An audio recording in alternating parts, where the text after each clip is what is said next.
जय माँ शारदा, जय श्री रामकृष्ण। हेलो, नमस्कार। कैसे हैं आप सभी? आप सभी का स्वागत है आज की इस नई वीडियो में। इस नई वीडियो में आज हम एक बहुत ही महत्वपूर्ण विषय पर चर्चा करेंगे कि क्या महिलाएं फीमेल्स पीरियड्स के दौरान नाम जप कर सकती हैं? अगर हाँ तो कैसे करें?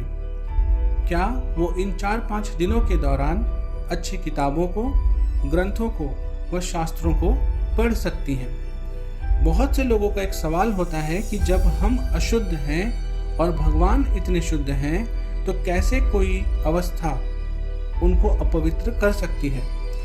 देखिए, अगर आप नियम से चलेंगे तो भूल जाओगे, रूल्स को फॉलो करेंगे, बनाई हुई मर्यादा से चलेंगे तो शरीर भाव को जो है वो आप भूल जाएंगे। वहीं अगर आप इसके अपोजिट डायरेक्शन में चलेंगे, इसके विपरीत दिशा में चलेंगे, तो जो शरीर का भाव है वो और मजबूत हो जाएगा, पावरफुल हो जाएगा। यह एक बहुत ही गहराई से समझने का विषय है। मान लीजिए कि आप मैरिड हैं, आप एक व्रत लें, आप धर्म से चलें, तो आपका जो वैराग्य है वो अपने आप आना चालू हो जाएगा और जो आपकी काम वासना है वो धीरे धीरे पूर्ण रूप से नष्ट हो जाएगी। लेकिन अभी आपका शरीर अपवित्र है। शरीर अपवित्र है तो हमारा भाव भी अपवित्र है, क्योंकि हम शरीर से जुड़े हुए हैं, शरीर से युक्त हैं। क्या आप कभी ये मानते हैं कि मेरा शरीर अपवित्र हुआ है? नहीं।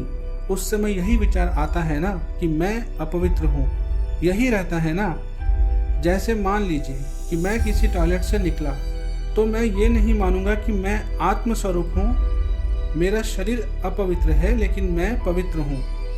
अगर शरीर का स्मरण आ रहा है तो अभी आप शरीर के जो भाव हैं उससे काफ़ी गहराई से जुड़े हुए हैं। जिन महापुरुषों का छूट गया है वो अवधूत स्थिति में पड़े रहते हैं, भगवान उनके साथ खेलते हैं, परंतु उस स्थिति तक पहुंचने के लिए हमें तर्क छोड़कर शास्त्र आज्ञा पालन करना पड़ेगा। शास्त्र की कृपा से, गुरु आज्ञा की कृपा से वो स्थिति आ जाएगी जब हम शरीर भाव से ऊपर उठ जाएंगे। फिर क्या कोई परेशानी, चाहे हमें टॉयलेट जाना पड़े, चाहे हमें यूरिनल जाना पड़े। मान लीजिए हम किसी ऐसी जगह पे हैं जहाँ पे हम स्नान नहीं कर पा रहे हैं, वेदर के कुछ कंडीशंस हैं, बहुत ज़्यादा ठंड है या वहाँ पे ऐसी सुविधा उपलब्ध नहीं है, फिर इसका कोई प्रभाव नहीं पड़ेगा, क्योंकि जो आप हैं वो प्रभु में इतने डूबे हुए हैं, आपका मन जो है वो प्रभु में रमण कर रहा है। लेकिन अभी हमारी सिचुएशन जो है वो ऐसी नहीं है। देखिए, अगर आपको ऐसा लगता है कि शरीर की भूख मेरी भूख, शरीर की मांग मेरी मांग, शरीर का कष्ट मेरा कष्ट, अगर आपको इस राग से छूटना है तो शरीर को सिद्धांत में बांध दो। क्या करना है, क्या नहीं करना है, इससे आप शास्त्र के अनुसार चलो तो शरीर का जो राग है वो खत्म हो जाएगा। आप पवित्र रहिए तो आपको शरीर से वैराग्य हो जाएगा। ये खास बात है शास्त्र की। अगर आप आज्ञा का पालन करेंगे तो आपका शरीर संसार से वैराग्य हो जाएगा, और अगर आप शास्त्र के विरुद्ध चलेंगे तो आप रागी हो जाएंगे, आप आसक्त हो जाएंगे। ये जो है ये आपको फिर इसी चक्र में फंसाती रहेगी, जन्म और मृत्यु के। उम्मीद है कि आप इस चीज़ को समझ पा रहे होंगे। अब आप ये सवाल करेंगे कि जब हम भगवान के लिए प्रसाद ही नहीं बना सकते, उनको भोग ही नहीं लगा सकते, तो ये क्या बात हो गई? देखिए, इसलिए इस शरीर के सुख को भोगने से ऊपर हमें उठना है। शरीर से घृणा करनी है, धिक्कार करना है ऐसे शरीर को जो हमें माँ शारदा से, जो हमें ठाकुर जी से दूर कर देता है। तभी तो शरीर से राग खत्म होगा। ये जो अपवित्र शरीर है जो हमें ठाकुर जी से, माँ शारदा जी से दूर कर रहा है, उनकी भक्ति हमसे छुटवा रहा है, उनकी सेवा हमसे छुटवा रहा है, धीरे धीरे ये तभी छूटेगा जब हमें इस शरीर से घृणा होगी, जब हमें हे भाव होगी। जन्म मृत्यु जरा व्याधि दुख दोषानुदर्शनम, भगवान ने गीता जी में कहा है, शरीर के प्रति हे भाव हो जाता है। ये क्या मलमूत्र से भरा शरीर और क्या ये उसकी वृत्तियाँ, छोड़ो इसे, आगे बढ़ो।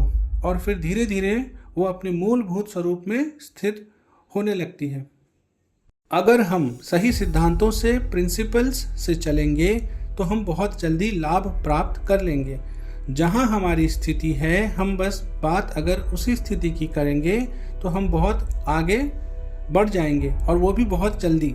क्या होता है कि हम लोग बात करते हैं छत की, लेकिन हम खड़े हैं बिल्कुल 100 फीट नीचे गड्ढे में। बात यह है कि शरीर से हमारा जो संबंध है वो बहुत घनिष्ठ हो चुका है। इतना भी हो चुका है कि कुछ लोग तो ये भी मानते हैं कि मैं शरीर हूँ, मैं ही शरीर हूँ। आप देख लो कि घर के किसी ड्रेसिंग टेबल के मिरर पे जब आप देखते हो कि माथे पर मेरा जो तिलक है कैसा लगा है, तो क्या आपने कभी ये सोचा कि शरीर के मस्तक पर जो है वो तिलक लगा है? क्या आप ऐसा सोचते हैं कि ये शरीर के मस्तक पर लगा है? नहीं ना। आप ये सोचते हैं कि मेरा तिलक कैसा है।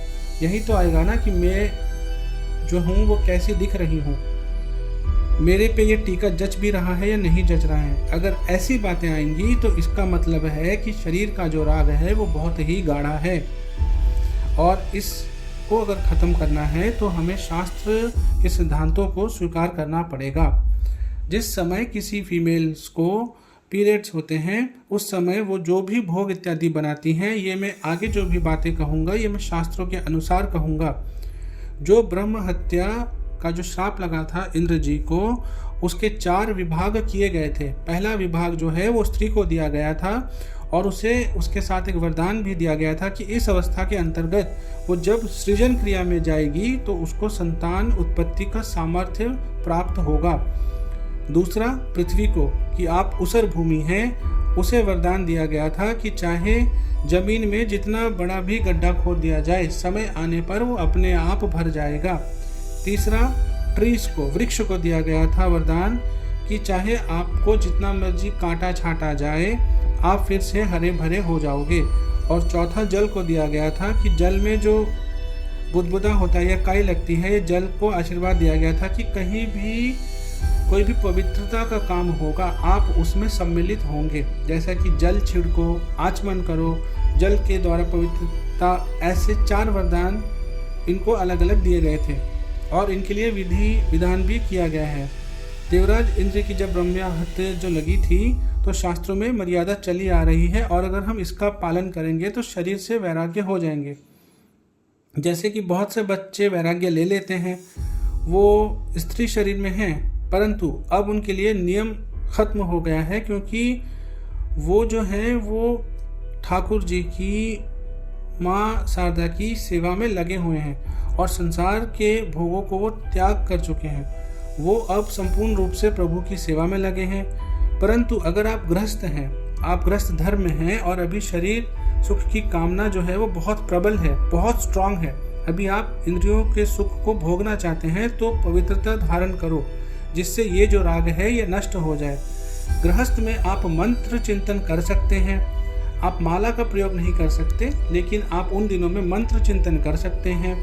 आपको कोई चालीसा है, अगर आपको याद है, कोई ग्रंथ है जो आपको कंठस्थ है, तो उसे आप पढ़ सकते हैं। आप कोई ग्रंथ को खोलकर मत पढ़िए, या आप माला लेकर मंत्र को जाप मत कीजिए। अगर मंत्र है तो आप उसका मानसिक जाप कीजिए। कोई ग्रंथ आपको याद है, आपके स्मरण में है, तो आप उसको पढ़ सकते हैं। किताब नहीं पढ़नी है आपको, कोई ग्रंथ नहीं पढ़नी है, फिजिकली कुछ नहीं करना है, बाहरी कोई चेष्टा नहीं करनी है। जो आपको स्वतः ही याद है, जो आपके स्मरण में है, आप ऐसी सारी चीज़ों को कर सकते हैं। मानसिक जाप कर सकते हैं। आपको कोई चालीसा याद है, कोई आपको मान लीजिए कि ग्रंथ है उसकी पंक्तियां याद हैं, या कोई आपको अपने प्रभु का कोई वंदना आप करते हैं, आपको वो याद है, वो सारी मानसिक जो भी क्रियाएं हैं वो सब आप कुछ कर सकते हैं, लेकिन कोई बाहरी चेष्टा नहीं करनी है। उम्मीद है कि आप इस वीडियो से कुछ सीखेंगे और उसे अपने जीवन में उतार कर प्रभु के रास्ते में बहुत ही शीघ्र उन्नति कर आगे बढ़ पाएंगे। जय माँ शारदा, जय श्री रामकृष्ण।